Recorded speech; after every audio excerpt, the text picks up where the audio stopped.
সিরাজগঞ্জ বোয়ালিয়ার বাইরা রে, উল্লাপাড়ার বাইরা, আমার নানার ওই দোয়াটা যে আমার মওলাই ভাবে কবুল করবে আমি কোনদিন কল্পনা করি নাই।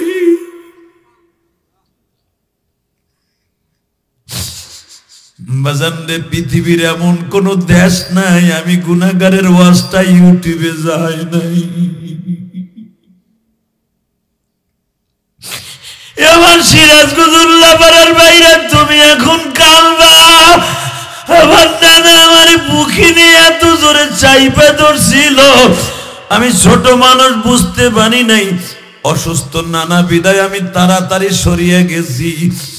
বাজানরে আমি আনইজি ফিল করতেছিলাম। আমি যদি এখন এইরকম বুঝতাম, আমার নানারে বুকে নিয়ে আর একটু আদর করতাম, আমি আমার নানারে আর সুযোগ দিতাম। কিন্তু আমি বুঝতে পারি নাই আমার নানা আমার এইভাবে দোয়া দিয়া চলিয়া যাবে। যুবক ভাইরে, তোমাদের যাদের দাদা আছে নানা আছে তাদের কাছ থেকে দোয়া নিয়ে নিও।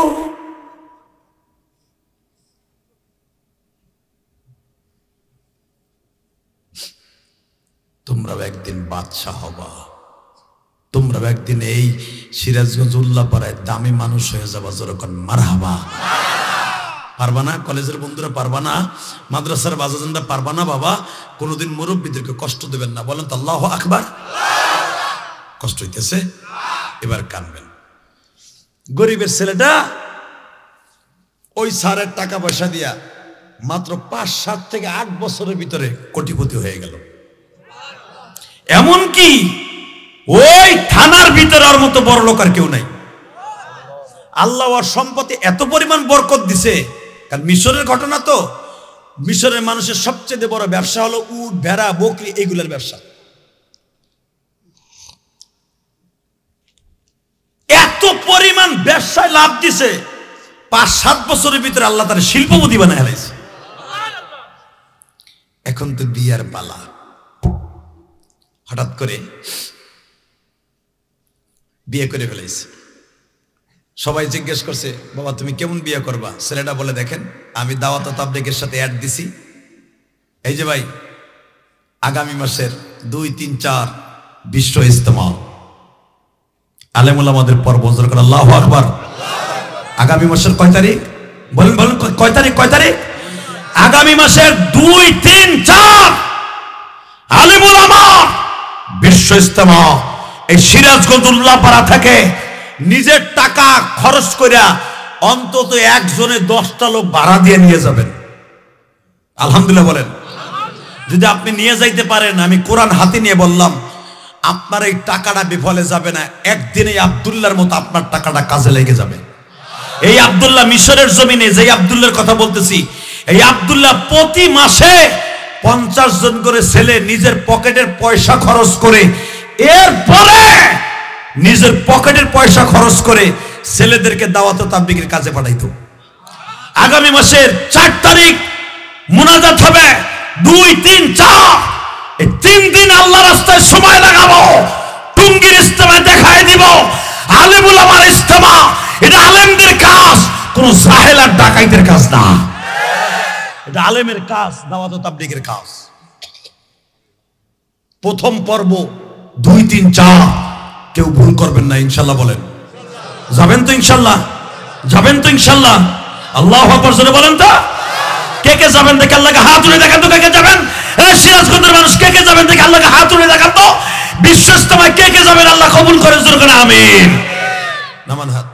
কষ্ট হইতেছে তো? এই ছেলেটা প্রতি মাসে মাসে 3 দিন এক চিল্লা 50 জন 20 জন করে পাঠাইতো মিশরে। হঠাৎ করে এখন বিয়ে করা পালা। আমির সাহেবরা তয় করলো, আপনি কেমন মেয়ে বিয়ে করবেন? আমরা থেকে বিয়ে দিয়ে দেই। কয় শোনেন, আমার নবীর জীবনে প্রথম বিয়ে করছে বিবাহিত মেয়ে, অবিবাহিত না। আমি বিয়ে করব বিবাহিত মেয়ে, ডিভোর্সওয়ালা মেয়ে, অথবা স্বামী মরে গেছে। বুঝছি তোর নিয়ত আছে। এটা সুন্নাত, হাইছেন না? জীবনের প্রথম বিবাহ যদি করেন, বিবাহিত ডিভোর্সওয়ালা নারী অথবা স্বামী মারা গেছে এমন নারী বিয়ে করবেন। মা খাদিজার গাড়িতে জান্নাতে যাবেন। এটা তো জীবনও করবে না। হালাকে প্রিন্স মামুন রে তোরা বকস, আরে দৌড়কে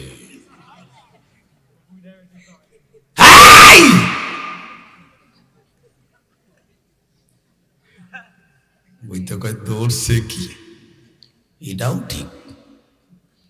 লাইলার মাইয়ার বয়স হলো 19 বছর আর প্রিন্স মামুনের বয়স কেবল 22 বছর। এটাও ঠিক আছে, ভালো সবের কাম করছে। কিন্তু সবচেয়ে বড় কষ্ট লাগতেছে বিয়ে করে নাই 3 বছর ইন্নামাল ফিরি চালাইতেছে। আর বিচার আল্লাহর কাছে, যখন আমিন আর যখন আমিন। যুব সমাজটারে শেষ করে দিতেছে বদমাইশটায়। কষ্ট হইতেছে। আর 3 মিনিট ওই যে একটা লোক জায়গা আস্তে আস্তে কিচ্ছু কইলে না রে, নিরিবিলি উঠে গেল, কেউ একটু ধরলো না পড়লো না কিছু কইলো না বেটারে। তাকানো দিকে যখন বলছে আপনি কি মেয়ে বিয়ে করবেন, বলতেছে আমি বিয়ে করব বিবাহিত মেয়ে। দেখেন ভালো সুন্দরী, সুন্দর আমার চামড়া সুন্দর লাগবে না, চরিত্রটা সুন্দর হতে হবে এমন একটা মেয়ে আমার তালাশ করে বাইর করে দেন। বাজানরে তালাশ করে দেখলো একটা গরিবের মেয়ে, কিন্তু লোকটা তাবলিগ জামাতের আমির সাহেব। মেয়েটা বিবাহ হয়েছিল, এত সুন্দর মেয়েটার চেহারা, ওই ঘরে কোনো ছেলে মেয়ে হয় নাই, স্বামীর সাথে ডিভোর্স হয়ে গেছে। বিয়ে করে নিয়ে চলে গেল শিল্পপতির বাসার বউ। মাত্র 1.5 মাস পরে স্ত্রীকে নিয়ে বাবা সুন্দর করে সকালবেলা খাবার খাইতেছি। ইন দি মিন টাইমে একটা লোক দরজার সামনে হাঁক দিছে, 3 দিন কিছু খাই না, খাবারের কোনো ব্যবস্থা আসেনি, প্রাণ খুলে দোয়া করে দিয়ে যাইতাম। ওই লোকটার কানে যখন খবর গেছে, কারণ আমার দরজার সামনে লেখা আছে না মেহমানদের জন্য আলাদা খাবারের ব্যবস্থা আছে, এখানে মেহমান খানা আছে, দাওয়াত খানা আছে। ওই লেখাটা দেখে ওই ভিক্ষুকটা ঘরের ভিতরে ঢুকতে সাহস পায় নাই। দরজার থেকে আওয়াজ দিছে, একটু খাবার দিবেননি, 3 দিন খাই না। ও বাবা, কথাটা বলতে দেরি আছে, সঙ্গে সঙ্গে স্ত্রীকে বলতেছে আমি তো এখন একটু বেজে আছি, খাবার টেবিলে তুমি আর আমি যে খাবারগুলো নিয়ে বসছিলাম, আমি একটু হাতটা ধুয়ে আসি। পর্দার সহিত ওন্নাটা হাতে দিয়ে হাত মোজাটা লাগাইয়া ভিক্ষুক লোকটারে খাবারটা পার্সেল করে দাও। খাবারটা যখন প্লেটের মধ্যে করিয়া আস্তে করে দরজার কাপড়টা সরাইয়া যখন তাকাইছে, খাবারটা রিটার্ন আনিয়া টেবিলে রাইখা একটা চিৎকার দিয়ে খাটের উপর পড়ে গেছে। স্বামী বেচারা দৌড়ে আসছে, ভিক্ষুক কি তোমার হাত ধরে টান দিছে, তুমি চিল্লানি দিলা কে? বলে আমি তোমার পাও ধরছি, এই ভিক্ষুকটারে আমি ভিক্ষা দিতে পারবো না। কেন কেন কেন? এই কেন তুমি আমারে জিজ্ঞেস করবা না? যদি আমার জীবনে একটা দিন ভালোবেসে বিয়ে করে থাকো, আমারে কেন কথার প্রশ্নের উত্তর চাইবা না? কিন্তু আমি তোমার পাও ধরছি, এই ভিক্ষুকটারে খাওন না দিয়ে তুমি খালি হাতে ফিরাই দিও না।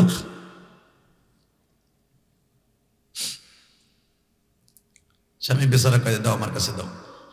খাবারটা নিয়ে যখন দরজার কাছে গেছে, ওই বেচারাও দৌড়ে আসিয়া রিটার্ন খাবার দিয়ে বলে বিবি রে, আমি ওই ভিক্ষুকটারে খাবার দিতে পারবো না। তুমি পারবা না কেন? আর তুমি পারলা না কেন? তাহলে শোনবা আমি কেন পারবো না। এই যে ভিক্ষুক আজকে আমার দরজার সামনে দাঁড়ায় আছে, আমি একদিন এই লোকটার দরজার সামনে ভিক্ষুক সাইজা গেছিলাম। আমার এই লোকটা খাওয়ার না দিয়া এমন মার দিছিল, এই যে দেখো তুমি না মাঝে মাঝে বলো তোমার কপালে যে কালো দাগটা কিসের, আমারে যে ওয়ালের সাথে বাড়ি মারছিল, কপালের কাটা দাগটা এই লোকটার হাতে।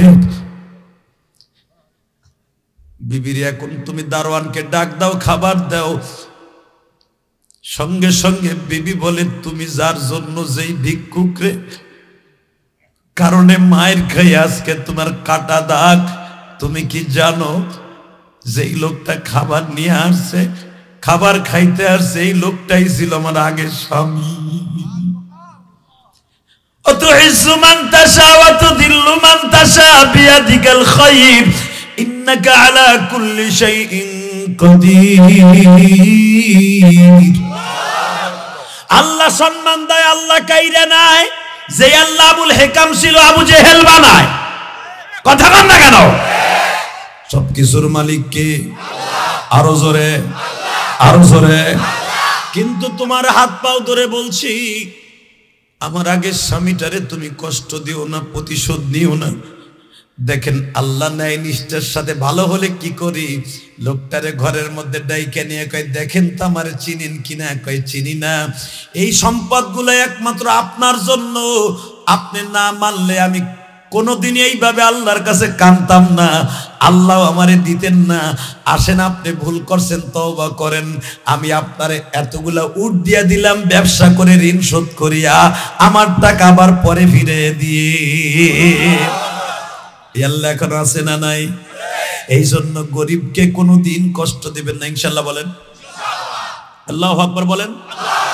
বাজান এবার আমার দিকে তাকান, অনেক ধনী আছে, ধনী হওয়ার পর আল্লাহরে ভুলে না।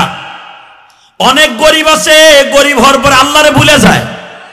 ঠিক না বেঠিক? ঠিক। আবু জেহেল টিটকারা মারে, ভাতিজা নতুন কোন খবর টবর আসেনি? চাচা একটা খবর আছে, কি শুনবেন? বলো। আমি আজকে রাত্রে বাইতুল্লাহ থেকে বাইতুল মুকাদ্দাস গেছিলাম। আসলে আপনাকে কষ্ট হয়ে গেছে, শেষ করে দিয়ে জায়গা। আরে হ, তাহলে আওয়াজটা যদি জোরে দেন না, আমার নবীও খুশি, আমিও খুশি, আল্লাহও খুশি। রেডি? আল্লাহু আকবার বলেন তো। চাচা আমি আজকে রাত্রে জানেন কি করছি? কি? আজকে রাত্রে আমি বাইতুল্লাহ থেকে বাইতুল মুকাদ্দাস গেছি। ওখান থেকে সিঁড়ি লাগাই আল্লাহর বাড়ি গেছি। আল্লাহর বাড়িতে আল্লাহর লগে দেখা করে 5 ওয়াক্ত নামাজ লইছি। যেই চাঁদে আপনারা বসে আছেন, এই চাঁদটাও মেরাজের চাঁদ। আবু জেহেল কয় গাজা খুরি কথা কইতে জাগা পাস না। আমার নাম আবুল হেকাম, বুদ্ধির বাপ। তুই বুঝাইতে পারবি ওই যে বলত আবু বকর আছে তারে, আমারে না। নাউজুবিল্লাহ জোরে কইলেন না? তোমার কথা আমি বিশ্বাস করব। তুমি এক রাইতে কই গেলা? বাইতুল মুকাদ্দাস গেছো। তুমি জানো বাইতুল মুকাদ্দাস যাইতে কয়দিন লাগে? 42 দিন টাইম লাগে যাইতে, আইতে লাগে 42 দিন, 84 দিন লাগে যাইতে আর আইতে। 2 দিন থাকতে লাগে 86 দিন লাগে, আর তুমি এক রাইতে গেলাগা। আমার নবী কইছে আল্লাহ পারাইলে পারে।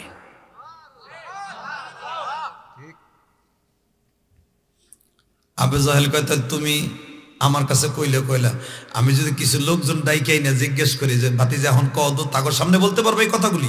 হ্যাঁ পারবো, 1 কোটি মানুষের সামনে আমি বলতে পারবো। বাজান এবার আমার দিকে তাকান। আবু জেহেল একটা সুযোগ খুঁজলো, আবু বকর তো মুহাম্মাদের জানের চাইতে বেশি ভালোবাসি, আমি এই যে একটা সুযোগ পাইছি আবু জাহেলকে, আবু বকরকে মুহাম্মাদের কাছ থেকে সরাইয়া ফেলবো। আবু বকরে কই পাওয়া যায় দেখ। আবু বকরকে ডাক দিয়ে নিয়ে আসছি। আবু বকর তোমার বন্ধু কি? জিজ্ঞেস করবে একটা পরে কথা। তোমার বন্ধু এমন একটা ধোকাবাজি কথা বলছে যেটা মানুষ বিশ্বাস করতে পারে না, যারা আমার মতো আবুল হেকাম তারা বিশ্বাস করতে পারে না। আবু বকর আমার নবীর দেখাই বলে, নবীজি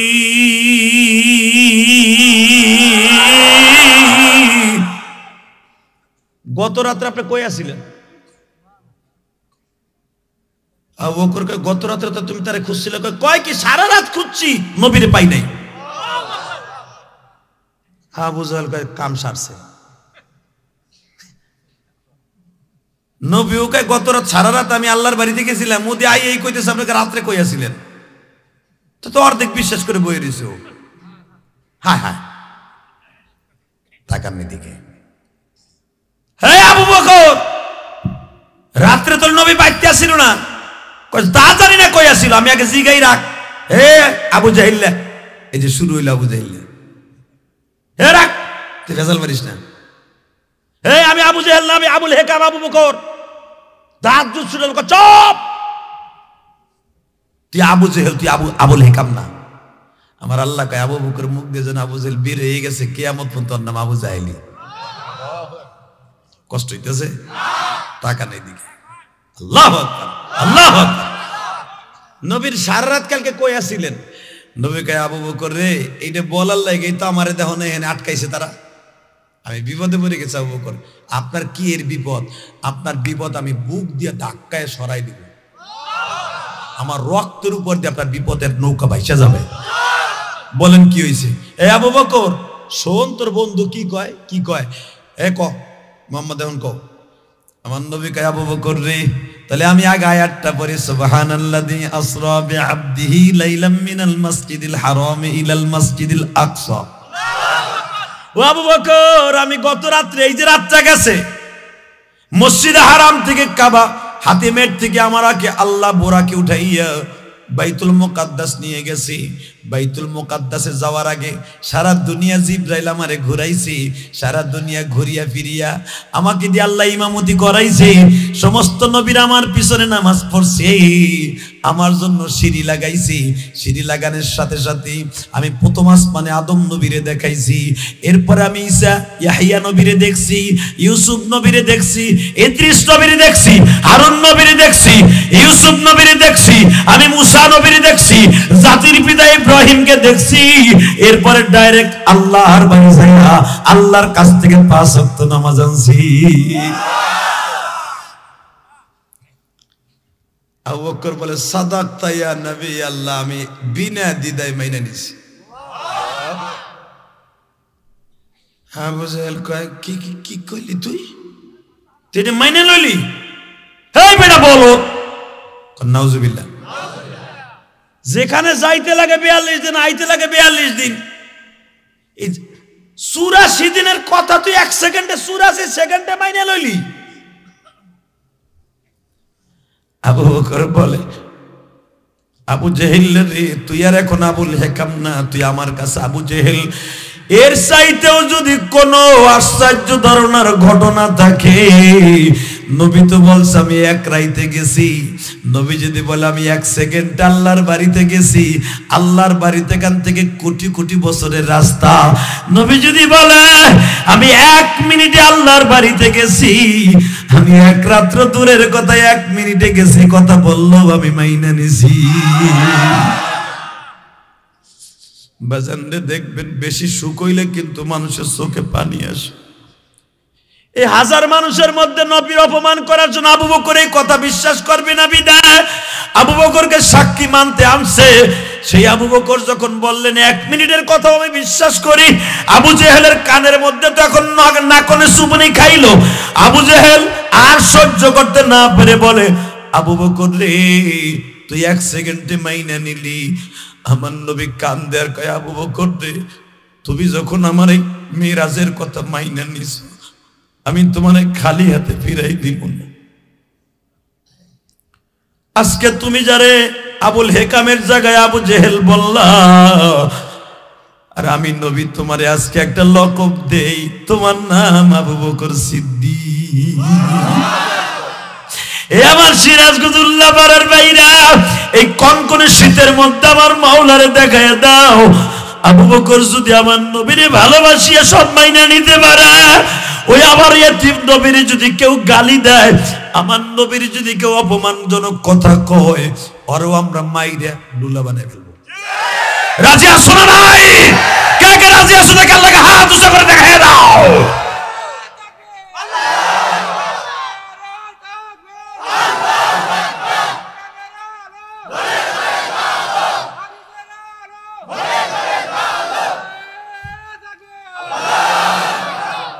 কষ্ট হইতেছে?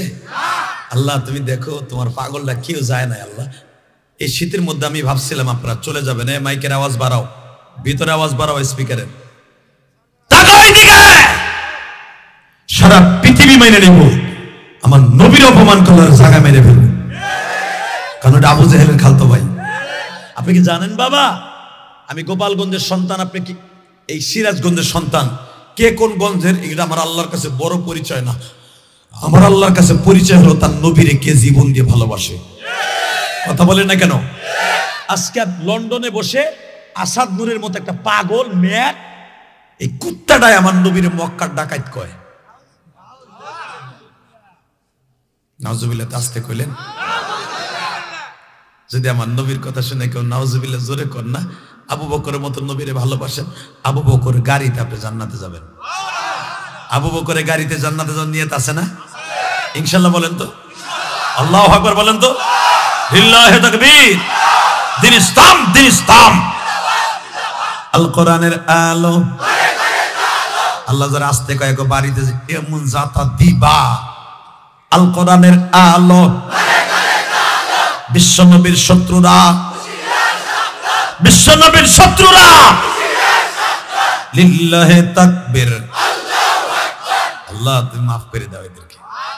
আল্লাহ এর অধিকাংশ গরিব মানুষ, আল্লাহ আবু বকরের মতো গরিব, এদেরকে আবু বকরের গাড়িতে জান্নাত দিয়ে দিও। এবার তাকান, কোন দিকে ঘাড় ঘুরাবেন না।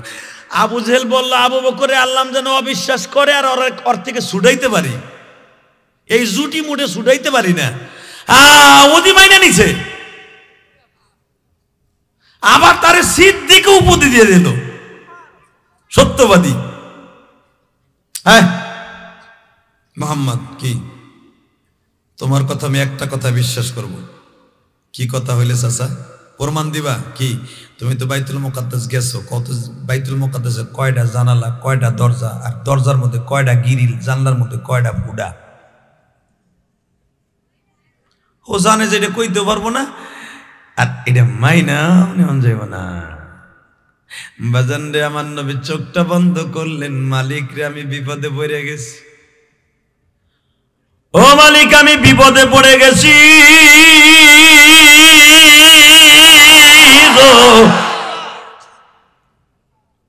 আমি তো বাইতুল মুকাদ্দাসে ইমামতিও করছি, বাইতুল মুকাদ্দাসে ঢুকছি, কিন্তু কয়টা জানলা কয়টা দরজা গুনি নাই। তুমি কি তোমার বন্ধুরে কষ্ট দিবা আল্লাহ?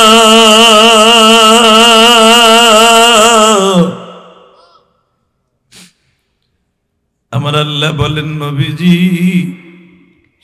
আমি আপনারে কষ্ট দেওয়ার জন্য দুনিয়ায় পাঠাই নাই।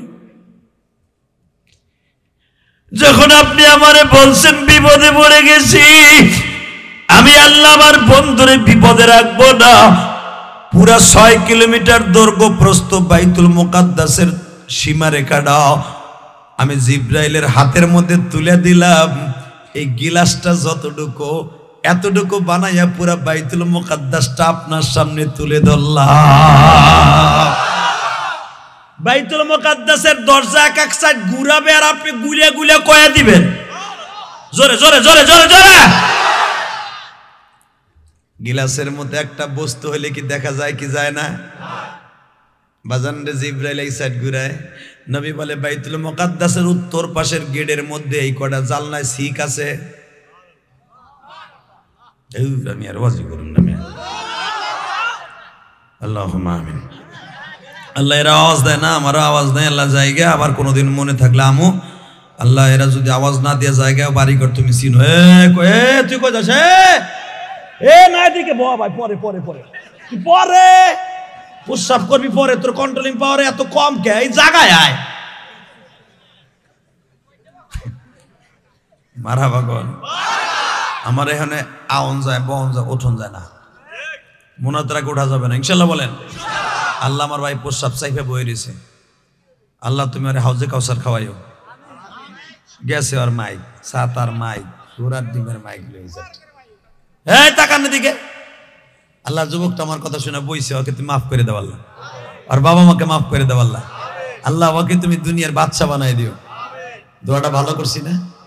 পড়তে যাই তো দোয়া খেলো বেশি, এরপরে যদি জায়গা কি যে দোয়া করুন পরেরটা পরে বুঝবেন। আল্লাহ আমাদের সবাইকে হেদায়েত নসিব করেন ইনশাআল্লাহ। ইনশাআল্লাহ। রেডি রেডি, লিল্লাহি তাকবীর, লিল্লাহি তাকবীর। বিশ্ব নবীর অপমান সইবে না রে মুসলমান, লিল্লাহি তাকবীর। এই কথাটা কেন বললাম জানেন? আবু জেহেল আমার নবীর অপমান করতে চাইতেছে, পারছে? এই পৃথিবী যারা তো চাবে তারা পারবে? তাকাবি দিকে এক এক সাইড ঘুরায় আর এক এক সাইড বলে উত্তর পাশে এই কয়টা জানলায় দরজার শিক এই কয়টা? আবু জেহেল কয় সব এগুলো যে কইতেছে ও কি বানায় কয় নাকি আন্দাজে কয়? চিন্তা করেন, এখন অপমান করেন নিয়ে তার মনের মধ্যে। সাথে সাথে উৎপা কয়, হন তুমি যে মুখস্থ কইতেছো হইতে পারে না হইতে পারে, এর সাথে আর কোন আশ্চর্য ধরনের কোন প্রমাণ আসেনি যে তুমি গেছিলে বাইতুল মুকাদ্দাস? বলে শোনেন, এর সাথে বড় আশ্চর্য আপনার আপন বাইক না আব্দুর রহমান, সে এখন বাইতুল মুকাদ্দাসের বাজারে ব্যবসা করতেছে সিরিয়ায়। আমি হের লগে রাত্রে কথা কইছি, বুখারীর হাদিস। সে আসলে জিগাইবে যে তার লগে আমার দেখা হয়েছে কিনা অমুক রাত্রে। কয় ঠিক আছে, এই জানলা দরজা গুলো প্রমাণ দিয়ে আমাকে বিশ্বাস করাইতে পারবা না, ওই কাফেলা আসুক। ওরা যদি হয় তোমাকে দেখা হয়েছে, তাহলে বিশ্বাস করবো যে 42 দিন লাগে নাই, তোমার এক রাত দিয়ে গেছো। বুঝলেন আল্লাহ পারে কি পারে না? জোরে কোন পারে কি পারে না? ও বাজান, আব্দুর রহমান যখন ব্যবসা করে বাসায় আসছে, আবু জেহেল সবার আগে দৌড়ে গেছে। আবু জেহেল যখন দৌড়ে আব্দুর রহমানের বাড়ি গেছি, আবু জেহেল কোনো কিছু জিজ্ঞেস করার আগেই কয়, মুহাম্মদ সাল্লাল্লাহু আলাইহি ওয়াসাল্লামের সাথে 27শে রজব রাত 12টার সময় আমার দেখা হয়েছে। আবু জেহেল কয়, আমি তো জিগাইতেছিলাম ওইটাই। কইলি কি তুই? হ্যাঁ, তোরা কিছু কইতে হবে না, চুপ থাক, চুপ থাক। তুই এই কথা কারো কাছে কবি না যে মুহাম্মাদের লগে তোর দেখা হয়েছে। এবার আওয়াজ দিন, চোখের পানি দিয়ে, আপনার বালিশের পাশে নবীরে দেখতে পাবি যুবক, দেখতে পাবি। যখন আব্দুর রহমান দেখ কইছে তুই এই কথার কারো কাছে কবি না,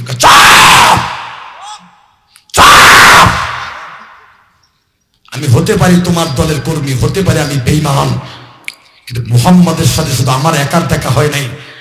আমরা ওই বাজারে ব্যবসা করতে গেছিলাম, বাইতুল মুকাদ্দাসের সিরিয়ার বাজারে। 80 জন মানুষ ছিলাম, 80 জনের সাথে মুহাম্মদ বৈশা মিটিং করছি। যদি তোমরা অবিশ্বাস করো তাহলে কিন্তু 80 জনের সামনে নিয়ে কাবাগের সামনে খারাপ। মুহাম্মাদের সাথে আমাদের রাজনৈতিক ভাবে বিরোধী থাকতে পারে, কিন্তু মুহাম্মাদের সাথে দেখা হয়েছে, এটা 100% সত্য। যেরকম তোমার জন্ম সত্য, এরকম মুহাম্মাদের সাথে দেখা হয়েছে এরকম সত্য। আবু জেহেল কত কিছু কইতে হবে না, আমি জায়গা বাজান রে। আবু জেহেল দৌড়ে আসিয়া উৎপা সাহেবারে কইতেছে কাম সারছে কি, কাগো লেগে ববি পহার আগে সব প্রকাশ হয়ে গেছে। এ বাজান, এবার আমার দিকে তাকান।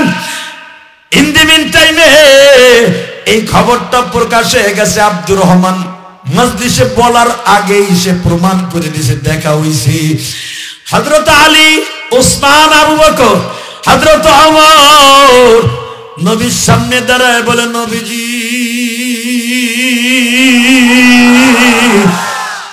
আপনার যেমনি তারা এত প্রমাণ দেওয়ার পরও অপমান করছে, আর বসে থাকা যাবে না গো নবী, আজকে তাকবীরের ধ্বনি দিয়ে কাবার মধ্যে ঢুকবো। এখন আমি দেখবো এই গভীর রাত্রে প্রায় 11:30টার সময়, 11:15টার সময় তুমিও দেখাই দিবা। এ যুবক ভাইরে, দীপ্ত কণ্ঠ আওয়াজ দিয়ে তুমিও দেখাই দিবা। মুসলমান কাউরে সহজে ধরে না, তাকবীর দিয়ে ধরলে আর ছাড়ে না। কাজী আসো না নাই? এই যে যারা তাকবীর দিছে, এই কথাটা বুঝাবার জন্য এখানে আনছিলাম। হযরত ওমর বলে, নবীজি গো, আর বসে থাকবো না, এতদিন শুধু ওরা আমাদেরকে ধরছে, আজকে অব ধরবো। Ready ready? আমার নবী বলে, ওমর রে কেমনে ধরবি? নবী আপনি এক সামনে থাকেন, আমি সামনে থাকি, দুইজনে নারাই তাকবীরের ধ্বনি দিতে দিতে দিতে কাবা ঘরের সামনে যখন চলে গেছি, আবু জেহেল পড়বে মালিক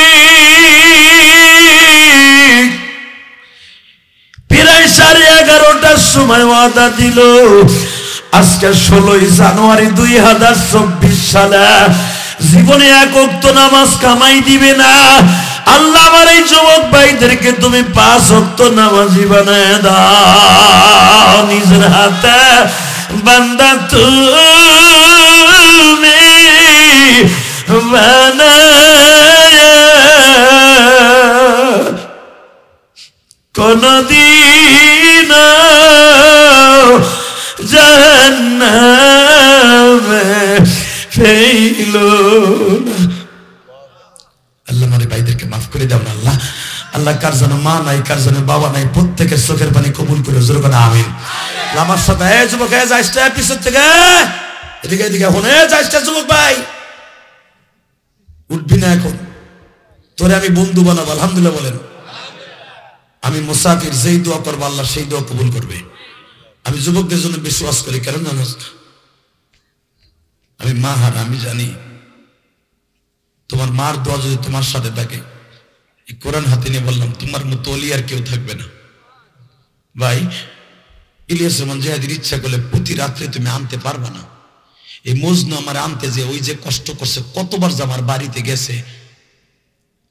বাবা আপনারা শুনলে খুশি হবেন, বাবা আপনাদের ওয়াজের হাদিয়া দিয়ে আমি 2টা বাড়ি বেশি একটা মসজিদ বানাইছি 4 কোটি টাকা খরচ করে। দেখে আসবেন, এই মজনু দেখে এসে জিজ্ঞেস করেন। ও তো 1 দিন 2 দিন না 4 দিন গেছে আমার বাড়িতে আমার আনার জন্য। ও আমার মসজিদ মাদ্রাসা দেখে অনেক খুশি হয়েছে। আলহামদুলিল্লাহ বলতে পারলেন না বাজান? 4 কোটি টাকা বাড়ির দ্বারে কথা না। আপনি যদি 100 টাকার বান্ডিল 10 পয়সা দানের 1 বস্তার উপর হবে 4 কোটি টাকা। এই টাকাগুলা রক্ত পানি করা পয়সা দিয়া মসজিদটা বানাইছি কেন জানো যুবক ভাই? আমার মা আমারে 12 বছর বয়সে কইছিল, ইলিয়াস যদি কোনোদিন টাকার মালিক হস একটা মসজিদ বানাইস। তোমরা ইউটিউবে শুনছো, আল্লাহ হয়তো বানাইছে বাজান। আমি আমার মায়ের হুকুমটা পালন করার জন্য আমি মসজিদটা বানাইছি। আমার মায়ের ওসিদটা পালন করতে যে আমি মসজিদ বানাইছি। ওই মজনুর ছেলেটা রুবেল না নাম, সোহেল, ও আমারে বলে হুজুর আমি ছাত্র মানুষ, আমার দিবার মতো কিছুই নাই। আমি ইউটিউবে শুনছি, প্রতিদিন আপনার ওয়াজ শুনে কান্দি। হুজুর আপনার মার জন্য মসজিদ বানাইছেন, ওই মসজিদ আমি 100 টাকা দিলাম। গতকালকে যেখানে ওয়াজ করছি বিশ্বাস করেন, টাঙ্গাইল মির্জাপুর, হাজার হাজার মানুষ, হাজার হাজার মহিলা পুরুষ আমার মসজিদে টাকা দিছে। মিডিয়ার কাছে জিজ্ঞেস করে দেখবেন। তখন আমি ভাবি, মা আমারে বলছি ইলিয়াস রে, কত মা তোরে ভালোবাসবে, কত বাবা তোরে ভালোবাসবে। মাননীয় প্রধানমন্ত্রী ফ্যামিলি আমার আত্মীয়, জীবনে কোনোদিন বড় লোকের কাছে যাই নাই। আমি মসজিদ মানসা করছি, এতিমখানা করছি, আমার 10টা টাকা দেন। আমি আপনাদের মতো গরিবের টাকা, মোসাবার টাকা, ওয়াজের টাকা নিয়ে মসজিদ মাদ্রাসা বানাইছি। যদি আমার মসজিদ মাদ্রাসা কবুল হয়, আপনারা যদি ওয়াজের ওসিলায় দিয়েছেন আমার টাকা, কিন্তু আপনি বলতে পারবেন আল্লাহ একজন বক্তা আনছিলাম, আমাদের টাকা দিয়ে মসজিদ মাদ্রাসা বানাইছি, ওসিলা মাফ করে দেন। আমার মতো বক্তাদেরকে এনে আপনাদের লস নাই। আলহামদুলিল্লাহ বলতে পারলেন না? বাংলাদেশ সব বক্তা 1 ঘন্টা 1/2 ঘন্টার উপর ওয়াজ করে না, আর আমি 2 ঘন্টার নিচে আল্লাহ আমাকে স্টেজ থেকে নামান না। এখনো পর্যন্ত 25 বছর ওয়াজ করি, এখনো পর্যন্ত আল্লাহ এখনো 2 ঘন্টার নিচে স্টেজ থেকে আল্লাহ আমাকে নামান না। আর আমার ওয়াজ থেকে কেউ আল্লাহ উঠায়ও না। এটা আমার ক্রেডিট না, এটা আমার মায়ের দোয়া। কলিজার টুকে যুবক ভাইরা আমার সাথে ওয়াদা দিবা, তোমার জীবন ধন্য হয়ে যাবে যদি তুমি একটা কাজ করো। সেই কাজটা হলো যতদিন বাঁচবা মা বাবার কথা শুনবা। ইনশাআল্লাহ শুনবা না? মা বাবার লেগে খেদমত করবা না? মাঝে মাঝে মা বাপরে বুকের মধ্যে নিয়ে মাফ চাইবা। যদি মা বাবারে বুকের মধ্যে নিয়ে মাফ চাইতে পারো, আমি কসম করে বললাম তোমার জান্নাত হাতের মুঠোর মধ্যে থাকবে। ইনশাআল্লাহ বলেন তো কি? মসজিদের কথা কইছেন না, এটা আমারে না তো, এখানে আমার মসজিদ দিলে পরে বসেন। আল্লাহ কবুল করেন, জোরে কান আমিন। আমার দিকে তাকান বাবা, আমি শুধু আপনাদের কাছে বলবো জমিনের মালিক কে?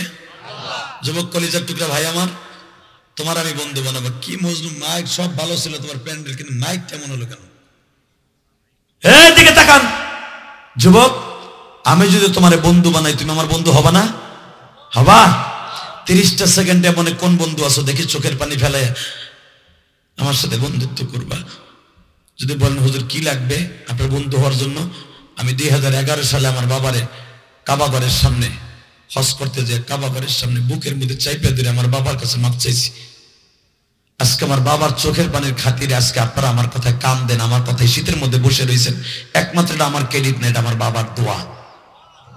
এই স্কুলের কলেজের বন্ধুরা 30টা সেকেন্ডে লাভ দিয়ে দাঁড়ায় তুই আমার সাথে ওয়াদা দে, যেই ছেলেটার বাবা এই মাঠের মধ্যে বসে আছে, বাপ বেটা একসাথে মাঠে বসে ওয়াজ শুনতাছ, এমন কয়জন যুবক আছো যে তোমার বাবাই মাঠে আছে? দাঁড়াও তো। এরকম কয়জন যুবক আছো যে তোমার বাবাই মাঠে আছে? দাঁড়াও। কার কার বাবাই মাঠের মধ্যে ওয়াজ শুনতেছে এরকম যুবক নাই? দাঁড়া, তোর জীবন আজকে ধন্য হয়ে যাবে, তোর জীবন আজকে পৃথিবীর শ্রেষ্ঠ সন্তান হয়ে যাবি তুই। আমি মুসাফির বলে গেলাম, তোমার বাবাই মাঠের মধ্যে ওয়াজ শুনতেছে, তোমার বাবা নাই? যাদের বাবাই মাঠের মধ্যে বসে আছে, তুমি তো জানো যে তোমার বাবাই মাঠে আছে, তুমি জানো না?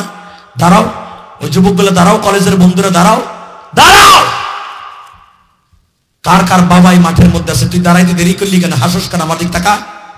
বাইজেদ বোস্তামি এক গ্লাস পানি নিয়ে সারাটা রাত দাঁড়ায় থেকে যদি ওলি হয়ে যেতে পারি, তুই একটা রাত্রে ওলি হয়ে যাবি বাবার কাছে মাপ চাইয়া।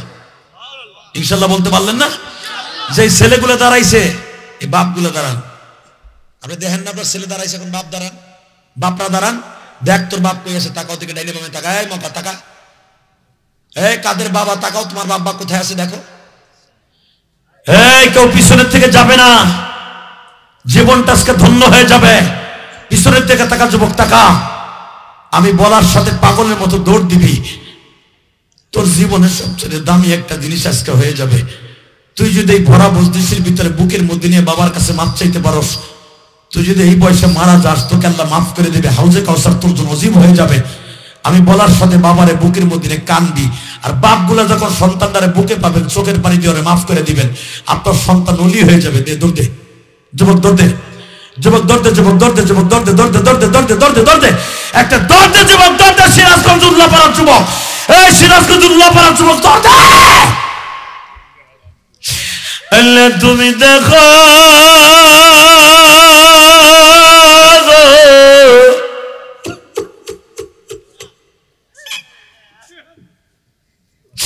ওই যে দেখো কান্দে, তুমি না বলছো বাবারে বুকে নিয়ে কানলে তুমি মাফ করে দিবা। আল্লাহ বড় আশা করে বাবারে বুকে ছাড়িস না, ছাড়বি না, আমি বলার পরে ছাড়বি। যুবক মাপ চাই, এই দৌড় দিয়ে যাইস না, আমি বলার পরে বাপের বুকটা ছাড়বি। তোর বাপ তোরে বুকে নিয়ে কত মাপ চাইছে। আল্লাহ যাদের বাপ আছে তারা মাপ চাইলো, যাদের বাপ নাই তারা কার কাছে মাপ চাইব? বাবা এরকম ছোট্ট কালে বুকে নিয়ে কত আমার রোদ্রে লয়ে যাইত, হাটে বাজারে লয়ে যাইতো, অনেক ভাইদের বাবা কবরে, তারা কার কাছে মাপ চাইব? আল্লাহ দেখো যারা বাবারে বুকে নিয়ে কান্দে, দেও না তাদের মাফ করিয়া, দেও না তাদের বের শক্তি বাড়াইয়া, আল্লাহ দেও না ওদেরকে বড় বড় অফিসার বানাইয়া। মহিলা প্যান্ডেলে মহিলা মারা নাই, ও মা একটা দৌড় দিয়ে মায়ের বুকে নিয়ে মাপ চাইতে পারো না? একটা দৌড় দিয়ে তোমার বড় বোনকে মাপ চাইতে পারো না? আল্লাহ দেখো কেমনে কান্দে। একটা দৌড় দিয়ে যুবতী বোন তোমার মারে বুকে নিয়ে মাপ চাও, তোমার শাশুড়ির বুকে নিয়ে মাপ চাও, আল্লাহ তোমার রাবেয়া বসরি বানাই দিবে। আমি আজকে মাহফিলে বলে গেলাম, আজকে 16ই জানুয়ারি মাহফিলে সাক্ষী থেকে গেল। বসেন বসেন, বাবারে নিয়ে ওইখানেই বসেন যুবক, ওইখানেই বাবারে নিয়ে বয়। তোর চোখের মানে আজকে কবুল। তুই বাইজিদ বুঝতাম এখন, যেই সন্তান বুকে নিয়ে বাবারে কান্দে, ওই সন্তান কোনোদিন জাহান্নামে যাবে না। আমার কাছ থেকে দলিল হয়ে যা। কারণ আমার নবী বলছে, হুমা জান্নাতুকা ওয়া নারুকা, মা বাবা তোমার জান্নাত, মা বাবা তোমার জাহান্নাম। যারা আজকে মা বাবারে বুকে নিয়ে কাঁদছো, তোরা বাদশাহ, আখিরাতের বাদশাহ। কিন্তু যাদের মা বাবা আজকে নাই, কালকে ফজরের নামাজটা পড়ে বাবার কবরের কাছে দাঁড়িয়ে কাঁদবেন,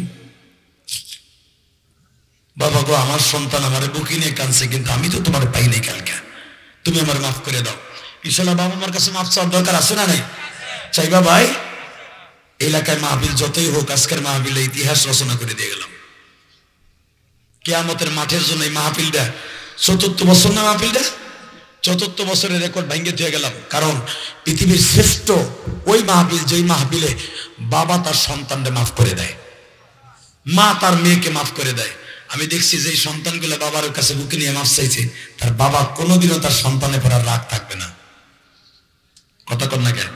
আর বাপ মাফ করে দেয়া মানে জান্নাত অজীব হয়ে যাবে। তা না হলে বাপ মা যদি মাফ না করে, কোনোদিনও তুমি নামাজ হওয়ার, হাজি হওয়ার, গাজী হওয়ার, আলেম হও, কোনোদিনও তোমার আল্লাহ মাফ করবে না। যেই মা বাবা কাছে মাফ চাইলেন, যাদের নাই, ওই মা বাবার লেগে কিছু করার দরকার আছে না নাই? আছে না বাবা? আমি 10টা মানুষ চাবো, জানি না আমি পাবো কিনা। যদি আমি পাই, আমি প্রাণ খুলে দোয়া করে দিয়ে যাবো। বিশ্বাস কর, এই বুকটা ভাইরে দেখ, আমি আমার মসজিদটা 2 তলা কমপ্লিট করছি আলহামদুলিল্লাহ বলেন। 3 তলার কাজ ধরছি, হাজার হাজার টাকা আমার বাইরে দেয় প্রতিদিন মুসাফায় আমার মসজিদে। 30টা সেকেন্ডে বলবো যে এই মসজিদ কর্তৃক আয়োজিত মাহফিল, আমার কিন্তু বলে নাই, কিন্তু আমি তো মসজিদ করছি, আমার তো কোনো কমিটি নাই, আমি একার দ্বারা আল্লাহ করাইছে। কিন্তু এই মসজিদটা তো বাবা আপনাদের। আল্লাহ রসুল বলছে যে ব্যক্তি মসজিদ বানায় দেবে সে 1 বস্তা সিমেন্ট হোক, 10,000 হোক আর 10 কোটি টাকা হোক, সে জান্নাতে যাবে। 30টা সেকেন্ড এমন কোন যুবক ভাই আছেন কি আমার সাথে ওয়াদা দেবেন মুনাজাত করার আগ পর্যন্ত এই ময়দানটা ছেড়ে কেউ যাবেন না? দেখে হাত তুলে দেখান তো, মুনাজাত না করে কেউ যাবে না। আমি মুসাফিরের সাথে ওয়াদা দিচ্ছি, মুনাজাত না করে কেউ যাবে না। আল্লাহ যারা ওয়াদা করছে এরা আমার সাথে মুসাফা করে যাবে। আল্লাহ এদেরকে তুমি মাফ করে দিবা, এদের বাবা মাকে মাফ করে দিবা। 30টা সেকেন্ড এমন কোন ভাইরা আছেন আমি আপনার বন্ধু বানাবো, যদি আল্লাহ আমাকে মাফ করে দেন আপনারাও আল্লাহ মাফ করে দেয়। 9:30 স্টেজে উঠছি, এই 2 ঘন্টা মেহনত করার পিছনে একটা লোক লাভ দিয়ে দাঁড়ায় বলেন তো হুজুর, আমি আমার এই মসজিদের জন্য, আল্লাহর এই ঘরের জন্য, আমি আমার বাবা মায়ের জন্য দরকার 1 বছর বইয়া 10 মাস বইয়া আমি মসজিদের জন্য 10,000 টাকা দেবো। বলেন তো একটা লোককে দিবেন 10,000 টাকা?